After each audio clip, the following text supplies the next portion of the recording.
Hey, what's going on? I'm Jack Smith. This is Kevin Owen. Kevin, what about when parents come to you and say, all my child does is play video games? Oh, my child. That's all he does. I mean, your like, child's a unique child. They're a freak. There's something wrong with them. Yeah, definitely. Actually, no. I think that's something that we see becoming more and more common because, well, it's on everything that they've got. If all my child does is play video games, you know the number one fastest growing addiction in the world is screen addiction? Yeah, And, I'd say so. and then you throw on the fact that they have iPads, iPhones, computers for school. And they also have their video games and their video games that turn into handheld video games. Well, if it's the fastest growing addiction in the world, I would begin by saying, are you a crack dealer or an enabler? Making it way too easy for them to become way too attached. Yeah, I think we can't go too far and say no screens, no video games, because then your kid's not going to know how to make it in the culture that he grew up in or she grew up in. That's not good. You don't want to put them behind the eight ball.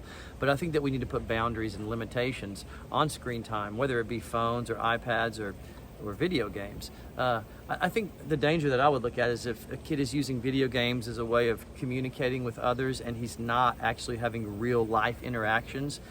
That's when I would start worrying, because a lot of times when kids are playing video games, that's their friends and they've never even met these people. They just play games with them. I'm not saying that's unhealthy, but if that's the only relationships they have, that might be a little unhealthy. If you want a fun statistic, a lot of kids associate feelings of loneliness with feelings of depression and feelings of anxiety with feelings of boredom. It's kind of strange.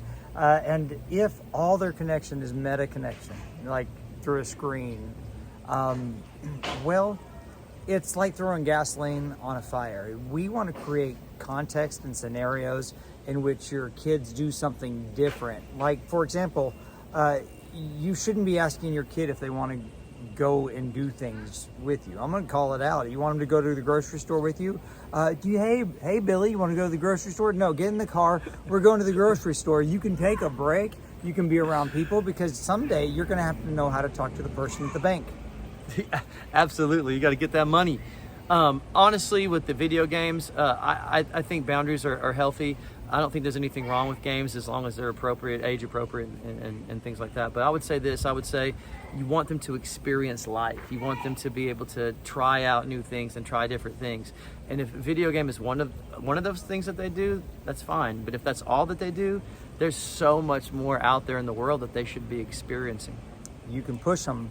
You can allow them the opportunity to expand their horizons, and there's nothing wrong with that. They may tell you there's something wrong with that, but that's like the person who's wanting their drug telling you that there's nothing wrong with them wanting their drug. Let yourself set those boundaries. They'll be okay, and let it be a good motivator to help them to make good choices. I get to eat ice cream every Saturday because I take my time during the week and I don't eat ice cream and I do my cardio. You can make these rewards a reward instead of a lifestyle. Yeah. We can help in some counseling. Talk to us. Yeah. There's something over here that is an allergen. Like I'm